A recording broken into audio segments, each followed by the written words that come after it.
요한복음 17장 11절입니다. 우리 한 구절이니까요. 한 목소리로 같이 읽겠습니다. 시작. 나는 세상에 더 있지 아니하오나 그들은 세상에 있사옵고 나는 아버지께로 가옵나니 거룩하신 아버지여 내게 주신 아버지의 이름으로 그들을 보전하사 우리와 같이 그들도 하나가 되게 하옵소서. 아멘. 주님이 하신 기도 요한복음 17장을 우리가 금요일마다 보고 있습니다. 세 가지 기도 제목 중 제자들을 위한 기도 제목의 단락을 우리가 지금 살펴보고 있습니다. 제자들을 위한 기도 단락은 6절에서 19절 가장 긴 부분인데요. 이 부분에서 6절에서 10절까지는 그리스도인의 정체성에 대한 이야기입니다. 예수님의 제자가 누군가, 크리스찬은 어떤 사람들인가에 대해서 6절에서부터 이야기하고 있습니다. 세상에서 내게 주신 사람들이 그리스도인이죠. 세상 중에서 내게 주신 사람들에게 내가 아버지의 이름을 나타내었나이다. 그들은 아버지 것이었는데 내게 주셨으며 그들은 아버지의 말씀을 지켰나이다. 지금 그들은 아버지께서 내게 주신 것이 다 아버지로부터 온 것인 줄 알았나이다. 나는 아버지께서 내게 주신 말씀들을 그들에게 주었사오며 그들은 이것을 받고 내가 아버지께로부터 나온 줄을 참으로 아오며 아버지께서도 나를 보내신 줄도 믿었사옵나이다.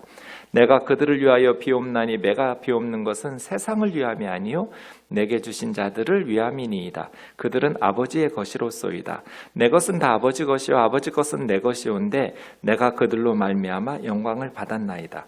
여기까지는 뭘 기도하는 기도 제목이 없죠. 그러니까 예수님의 제자, 그리스도인이 어떤 사람들인지 그리스도인의 정체성에 대해서 예수님은 지금 이야기하고 있어요. 하나님 다 알고 있는 얘기예요. 그런데 왜 이 얘기를 기도하면서 하실까요? 제자들 들으라고. 예수님이 조용히 기도하실 수도 있었어요. 예수님 보면 약간 수줍음이 많은 분이거든요. 복음서에 보면. 자기를 막 자랑하고 드러내고 무대 기질이 아니에요. 주님은 되게 좀 샤이하신 분이에요. 자기 자랑 못하고 되게 좀 수줍게 좀 그런 분인데 예수님께서 지금 제자들 들으라고 기도하고 있어요. 그것은 예수님을 위해서나 하나님을 위해서라기보다는 제자들을 위해서거든요. 그러니까 6절에서 10절까지는 예수님의 제자들이 어떤 존재인지 그리스도인의 정체성에 대한 이야기이고요. 이제 오늘 11절부터 제자들을 위한 기도의 제목, 기도 내용이 나와요. 여러분, 지금 예수님은 제자들을 두고 떠나셔야 되잖아요. 내일 새벽에 체포되면 십자가에서 죽으셔요. 마지막 밤이에요. 이제 몇 시간 있으면 제자들만 세상에 남겨두고 예수님은 떠나셔야 돼요. 그럼 무슨 기도부터 하실 것 같으세요? 지금까지는 제자들을 위한 기도 제목 중에 제자들이 어떤 존재인지 설명한 거예요. 자, 이제 11절부터 예수님이 제자들을 위해서 하나님 앞에 기도하고 있어요. 무슨 기도부터 하실 것 같으세요, 여러분 같으면? 머리는 감으라고 있는 게 아니에요. 생각해 보세요. 주님은 무슨 기도부터 하실까? 여러분 같으면 무슨 기도부터 하실 것 같으세요? 애들 놓고 먼저 떠나야 돼요. 그러면 그 아이들을 위해서 무슨 기도부터 할 것 같으세요? 네, 우선 12절부터 보겠습니다. 내가 그들과 함께 있을 때 내게 주신 아버지의 이름으로 그들을 보전하고 지켰습니다. 그렇죠? 예수님이 함께 있을 때 예수님의 제자들을 내게 주신 아버지의 이름으로 세상의 방식으로 지켜주지 않았어요. 하나님의 이름으로.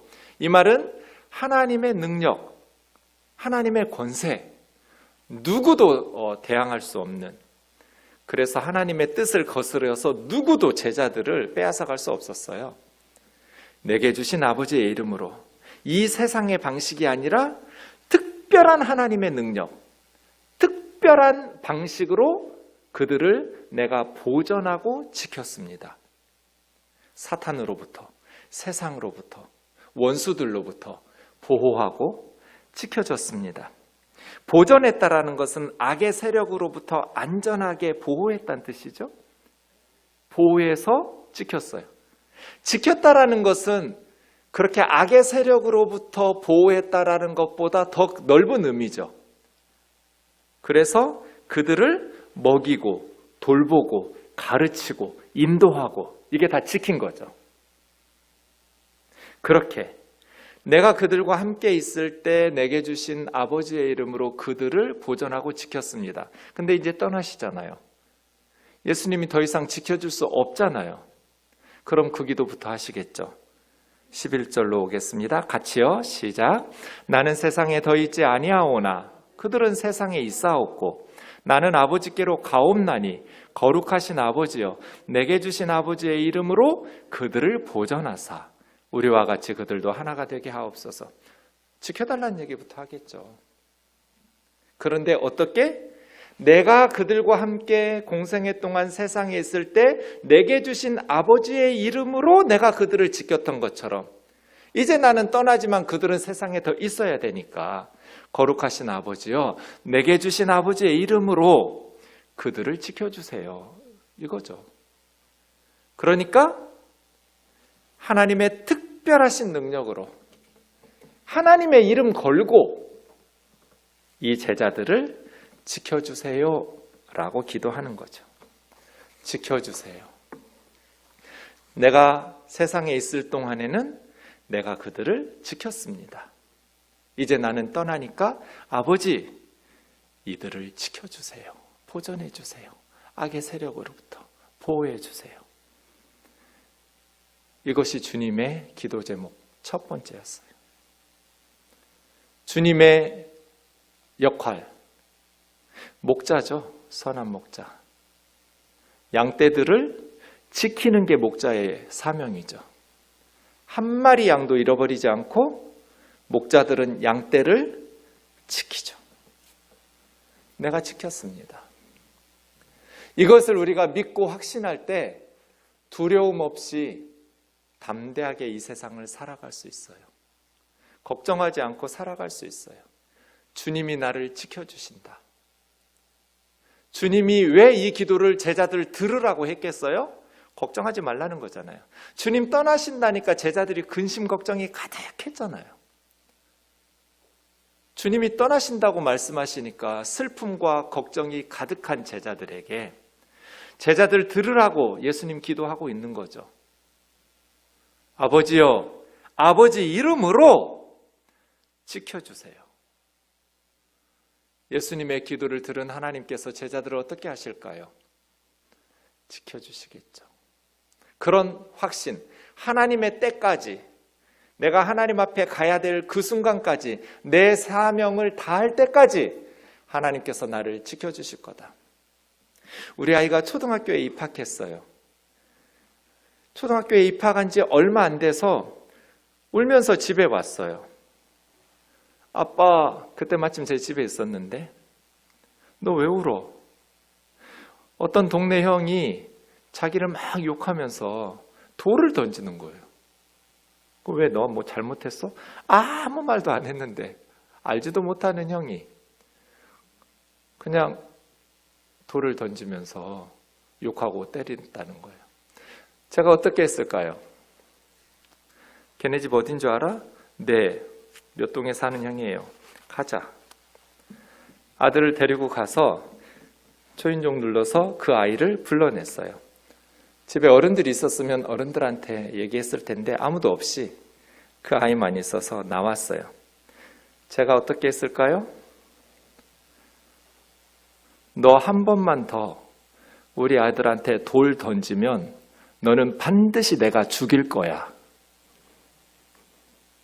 한 번만 더 얘한테 네가 돌을 던지면 나는 반드시 너를 죽일 거야. 그 아이가 어떻게 됐을까요? 벌벌벌벌 떨었어요. 그 뒤로요? 한 번도 돌 맞은 적이 없죠. 지키는 건 이런 거예요. 예수님이 우리를 지킨다고요. 예수님이 떠나니까 이제 아버지에게 아버지 이름으로 이 제자들을 지켜달라고. 이게 첫 번째 기도 제목이에요. 사랑하는 자매 형제 여러분, 하나님께서 우리를 지켜주시지 않으면 우리는 이 세상을 편안히 살아갈 수가 없을 거예요. 우리를 공격하는 세상 속에서, 세상이 우리를 왜 공격할까요? 예수님이 이미 요한복음에서 말씀하셨어요. 15장 19절, 너희가 세상에 속했다면 세상이 자기 것이니까 사랑할 것이지만 너희는 세상에 속한 자가 아니다. 예수님이 세상에서 뽑아냈어요. 그래서 세상이 너희를 미워하느니라. 좀 전에 요한복음 17장에서 주님 기도하셨는데 이어지는 14절에 보면 내가 아버지 말씀을 그들에게 주었사오매 세상이 그들을 미워하여 싸우니 이는 내가 세상에 속하지 않은 것처럼 그들도 세상에 속하지 않음으로 인함이니이다. 우리는 세상에 속하지를 않아요. 세상에 속했다면 세상이 우리를 자기 것이니까 우리를 미워할 리가 없죠. 근데 우리는 세상에서 주님이 뽑아내놨어요. 그래서 세상이 우리를 미워해요. 또 사탄이 우리를 대적해요. 근신하라 깨어라 내 대적 마귀가 우는 사자같이 두루다니며 삼킬 자를 찾고 있다. 그래서예요. 영적으로 성숙한 사람들일수록 이 대적을 인지하면서 조심해요. 그래서 기도하고 깨어있고 하나님을 의지하고, 어리석은 사람은 그냥 아무 방비 없이 생각 없이 살다가 공격을 당하죠. 그러나 영적으로 성숙한 사람들, 지혜로운 사람들은 말씀을 통해서 이러한 말씀들을 들으면서 하나님 앞에 지혜롭게 겸손하게 살아가는 것이죠. 요한복음 10장 나는 선한 목자라. 주님이 선한 목자예요. 양떼들을 위해서 목숨을 버리노라. 싹군하고 다르다 나는. 싹군이야 자기 양이 아니니까 이리들이 오면 양떼들 버리고 달아나서 이리들이 양떼들을 잡아먹지만 나는 그런 싹군 목자가 아니다. 나는 선한 목자다. 나는 양떼들을 지키기 위해서 내 목숨을 버린다. 여러분, 목자의 사명이 뭐예요? 양을 지키는 거예요. 양을 지켜요. 지키기 위해서 목자는 양에게서 눈을 떼지 않아요. 양을 계속해서 지켜보죠. 한 마리도 잃어버리거나 방황하도록 계속해서 양떼들을 바라봐요. 그 목자죠. 그래서 예수님을 믿는다는 것은 목자에게 돌아왔다는 뜻이에요. 베드로 사도가 그것을 이야기하고 있죠. 너희가 전에는 양과 같이 길을 잃었더니 이제는 너희 영혼의 목자와 감독이신 예수님에게 돌아왔다. 이게 예수 믿는 거예요. 우리가 예수님을 믿으면 하나님의 이름으로 하나님은 우리를 지키세요. 목자처럼. 하나님의 능력으로 저와 여러분을 하나님께서 지키세요. 우리 아이들을 세상이 함부로 하지 못하도록 부모가 온 힘을 다해서 지키잖아요. 하나님 어떻게 하실까요? 더하죠. 내게 주신 아버지의 이름으로 그들을 보전하사 그들도 우리와 같이 하나 되게 하옵소서.